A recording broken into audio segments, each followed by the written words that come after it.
بسم اللہ الرحمن الرحیم۔ السلام علیکم دوستو، قصص الانبیاء کے سلسلے کی نئی ویڈیو کے ساتھ حاضر ہوئے ہیں۔ آج کے اس ویڈیو میں ہم آپ کو حضرت الیاس علیہ السلام کی زندگی کے حالات اور واقعات پر تفصیلی تذکرہ کریں گے۔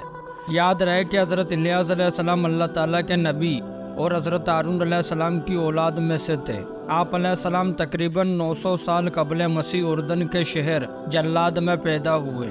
اگرچہ قرآن مجید اور مستند حدیث میں حضرت الیاس علیہ السلام کی زندگی کے حالات تفصیل سے مذکور نہیں، لیکن قرآن مجید میں آپ علیہ السلام کا ذکر مبارک دو مقامات پر آیا ہے۔ ایک سورہ انعام میں، جہاں دیگر انبیاء علیہ السلام کے ساتھ حضرت الیاس علیہ السلام کا ذکر بھی مذکور ہے، اور دوسرا سورہ صفات میں، جہاں نہایت اختصار کے ساتھ حضرت الیاس علیہ السلام کی دعوت و تبلیغ اور وعظ و نصیحت کا ذکر ہے۔ سورہ صفات کی آیت 123 میں اللہ تعالیٰ نے ارشاد فرمایا، اور الیاس علیہ السلام بھی پیغمبروں میں سے تھے۔ دوستو، آپ کو بتاتا چلے کہ قرآن مجید میں حضرت الیاس علیہ السلام کا نام الیاس آیا ہے، جبکہ انجیل یوحنا میں آپ کا ذکر ایلیا نبی کے نام سے کیا گیا ہے، اور علامہ ابن کثیر رحمہ اللہ نے حضرت الیاس علیہ السلام کا نسب نامہ یوں تحریر کیا: الیاس بن یاسین بن فقاش بن یاسس بن ہارون بن الیاس علیہ السلام۔ دوستو، حضرت الیاس علیہ السلام کو اپنی زندگی میں کن کن حالات اور واقعات کا سامنا کرنا پڑا ہے، اس بارے میں مکمل تفصیل سے جاننے کے لیے ویڈیو کو آخر تک ضرور دیکھیے گا۔ ویڈیو کا باقاعدہ آغاز کرنے سے پہلے آپ سے درخواست ہے کہ اگر اب تک آپ نے ہمارے channel Voice of Reality subscribe نہیں کیا تو ابھی سبسکرائب کر لیں، ساتھ میں بیل نوٹیفیکیشن ضرور آن کر لیجئے گا۔ آغاز کرتے ہیں۔ دوستو، اگر بات کی جائے حضرت الیاس علیہ السلام کی بعثت کی، تو قرآن اور حدیث سے یہ معلوم نہیں ہوتا کہ الیاس علیہ السلام کب اور کہاں مبعوث ہوئے تھے، لیکن تاریخ اور اسرائیلی روایت اس بات پر تقریباً متفق ہے کہ حضرت اسکیل علیہ السلام کے بعد اور حضرت یسع علیہ السلام سے پہلے بنی اسرائیل کی طرف مبعوث ہوئے تھے۔ یہ وہ زمانہ تھا جب بنی اسرائیل کی سلطنت دو حصوں میں تقسیم ہو چکی تھی۔ ایک حصہ یہودا یا یہودیہ کہلاتا تھا، اور دوسرا مرکز بیت المقدس تھا، اور دوسرا حصہ اسرائیل کہلاتا تھا، جس کا پایہ تخت سامرا موجودہ نبلس تھا۔ اس وقت اسرائیل میں جو بادشاہ حکمران تھا، اس کا نام بائبل میں عقیب اور عربی تاریخ میں عجب یا عقب مذکور ہے۔ اس کی بیوی اسبل بال نامی بت کی پرستش کرتی تھی، اور اس نے بال کے نام پر ایک بڑی قربانگاہ تعمیر کر کے بنی اسرائیل کو بت پرستی کی راہ پر ڈال دیا تھا۔ اور اسی دور میں حضرت الیاس علیہ السلام کو اللہ تعالیٰ کی طرف سے حکم ہوا کہ آپ علیہ السلام اس خطے میں جا کر توحید کی تعلیم دے اور اسرائیلیوں کو بت پرستی سے روکے۔ دوستو، مورخین اور مفسرین اس بات پر متفق ہیں کہ حضرت الیاس علیہ السلام کو ملک شام کے یہودی اور اسرائیلیوں کو توحید کی دعوت دینے کے لیے بھیجا گیا تھا، تاکہ کفر و شرک اور بت پرستی میں غرق قوم کو راہ راست پر لایا جا سکے۔ یہ لوگ ایک اللہ اور اس کے رسول پر ایمان لے آئے۔ دوستو، اگر بات کی جائے قوم الیاس علیہ السلام کے سب سے بڑے دیوتا کی، تو بال بت یہودی اور اسرائیلیوں کا سب سے بڑا اور مشہور دیوتا تھا۔ کہتے ہیں کہ یہ بت سونے کا تھا، اور اس کا قد 20 گز تھا، اور 4 منہ تھے، اور 400 خادم اس کی خدمت پر مامور تھے۔ کہتے ہیں کہ یہ یمن اور شام کے عوام کا پسندیدہ دیوتا یہی تھا، جس کی صدیوں سے پوجا کی جا رہی تھی۔ روایت میں ہے کہ بال کے پجاری حضرت یوشع بن نون کے زمانے میں بھی تھے، اور حضرت الیاس علیہ السلام نے ملک شام کے فتح کے دوران ان سے جنگ کی تھی۔ سال کے مخصوص مہینوں میں اس دیوتا کے گرد میلے لگتے، منتیں مانی جاتی، سونے چاندی کے نذرانے چڑھائے جاتے، طرح طرح کی خوشبو کی دھنی دی جاتی، اور اس کی قربانگاہ میں جانوروں کی قربانی کی جاتی۔ خاص موقعوں پر انسانوں کی بھیٹ بھی چڑھائی جاتی تھی۔ عبرانی اور سامی زبانوں میں بال کے معنی آقا، پروردگار، مالک اور سردار کے ہیں، اس لیے عرب کے خواتین بھی اپنے شوہروں کو بال کہہ کر پکارتی تھی۔ بعض مورخین نے لکھا ہے کہ حجاز کا بہت مشہور بت ابل بھی بال کا ہی ایک شکل تھا، جیسے کہ قرآن مجید میں ارشاد باری تعالیٰ ہے، اور الیاس بھی پیغمبروں میں سے تھے۔ جب انہوں نے اپنی قوم سے کہا کہ تم ڈرتے کیوں نہیں؟ کیا تم بال کو پکارتے اور اسے پوچھتے ہو، اور سب سے بہتر پیدا کرنے والوں کو چھوڑ دیتے ہو؟ یعنی اللہ کو جو تمہارا اور تمہارے اگلے باپ دادا کا پروردگار ہے، تو ان لوگوں نے ان کو جھٹلا دیا، سو وہ دوزخ میں حاضر کیے جائیں گے۔ ہاں، اللہ کے خاص بندے مبتلا عذاب نہیں ہوں گے۔ اور ہم نے بعد کے لوگوں میں الیاس کا ذکر باقی رکھا ہے۔ الیاسین یعنی الیاس علیہ السلام پر سلام ہو۔ بے شک ہم نیکی کرنے والوں کو ایسا ہی بدلہ دیتے ہیں، بے شک وہ ہمارے مومن بندوں میں سے تھے۔ دوستو، اگر بات کی جائے حضرت الیاس علیہ السلام کے مرکز کی، تو روایت کے مطابق حضرت الیاس علیہ السلام ملک شام کے سب سے مشہور شہر بالبک کو رشد و ہدایت کا مرکز بنایا۔ اس کی بڑی وجہ یہ تھی کہ بال دیوتا کا بت اسی شہر میں تھا، اور یہ بت پرستی، ستارہ پرستی اور کفر و شرک کا سب سے بڑا اور قدیم مرکز تھا۔ اس شہر کا نام بالبک بھی اسی بت بال کے نام سے مشہور تھا۔ چنانچہ حضرت الیاس علیہ السلام نے اس قبرستان سے باز و نصیحت کا آغاز کیا۔ آج کا بالبک لبنان کا قدیم شہر ہے، اور اس کے کنڈرات آج بھی اس کی عظمت اور شان و شوکت کے گواہ ہیں۔ سمندر کی سطح سے 1150 میٹر بلند یہ شہر ملکہ بلقیس کو حق مہر کے طور پر دیا گیا تھا، اور یہاں قصر سلیمان بھی تھا۔ یونانیوں نے اسے شہر آفتاب یا مدینۃ الشمس کا نام دیا۔ نظرانیوں کے رومی دور میں اس شہر کی بہت اہمیت تھی، اور رومی حکمران اگستس نے اسے اپنی نوا آبادی میں لیا تھا۔ کہتے ہیں 1154 عیسوی یعنی 549 ہجری میں نور الدین زنگی نے اس شہر کو فتح کیا، اور 770 عیسوی یعنی 565 ہجری میں ایک زلزلے کی وجہ سے یہ شہر تباہ و برباد ہو گیا، مگر پھر نئے سرے سے آباد ہوا۔ یہیں حضرت الیاس علیہ السلام کا مزار بھی ہے۔ دوستو، اب بات کرتے ہیں حضرت الیاس علیہ السلام کی توحید کی دعوت اور قوم کے رویے کے بارے میں۔ حضرت الیاس علیہ السلام کے ان حالات اور واقعات اور قوم کے ساتھ ان کی کشمکش کی تفصیل مضری میں علامہ بغوری رحمہ اللہ اور دیگر تفاسیر حضرت وہاب بن بمبا رحمہ اللہ اور حضرت کعب آبار رحمہ اللہ کے حوالے سے بیان کیا گیا ہے، جو اکثر اسرائیلی روایت سے ماخوذ ہے۔ ان تمام روایتوں سے خلاصے کے طور پر جو قدر مشترک نکلتی ہے، اسے حضرت مولانا مفتی محمد شفیع رحمہ اللہ نے معرف القرآن میں تحریر فرمایا ہے، اور اب میں آپ کے سامنے وہیں پیش کرتا ہوں۔ فرماتے ہیں کہ حضرت الیاس علیہ السلام اسرائیل کے بادشاہ کیب اور اس کی رعایا کو بال نام کے بت کی پرستش کرنے سے روکا اور انہیں توحید کی دعوت دی، مگر چند افراد کے سوا کسی نے حضرت الیاس علیہ السلام کی بات نہیں مانی، بلکہ آپ علیہ السلام کو طرح طرح سے پریشان کرنے لگیں، یہاں تک کہ عقیب اور اس کی بیوی اسبل نے آپ علیہ السلام کو شہید کرنے کے منصوبے بنائے، جس پر آپ علیہ السلام نے ایک دور دراز علاقے میں پناہ لی اور عرصہ دراز تک وہیں مقیم رہے۔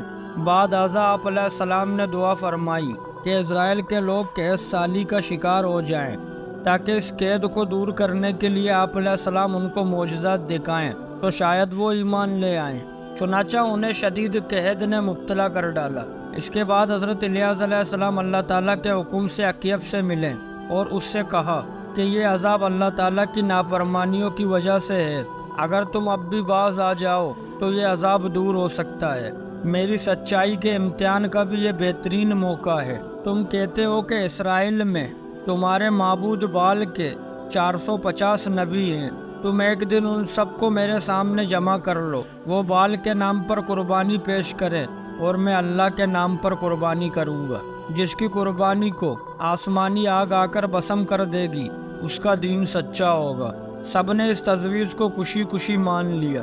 چنانچہ کوہ کرمان کے مقام پر یہ مقابلہ ہوا۔ بال کے جھوٹے نبیوں نے اپنی قربانی پیش کی اور صبح سے دوپہر تک بال سے التجائیں کرتے رہیں، مگر کوئی جواب نہ آیا۔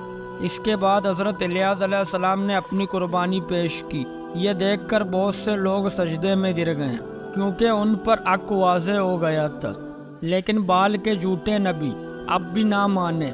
اسی طرح بادشاہ کی بیوی اسبل بھی حضرت الیاس علیہ السلام پر ایمان لانے کے بجائے ان کی جان کی دشمن ہو گئی۔ حضرت الیاس علیہ السلام کو اس کے عزائم کا پتہ چلا تو آپ علیہ السلام روپوش ہو گئے اور کچھ عرصہ بعد بنی اسرائیل کے دوسرے علاقے یہودیہ میں تبلیغ شروع کی، کیونکہ رفتہ رفتہ بال پرستی کی وبا وہاں بھی پھیل چکی تھی۔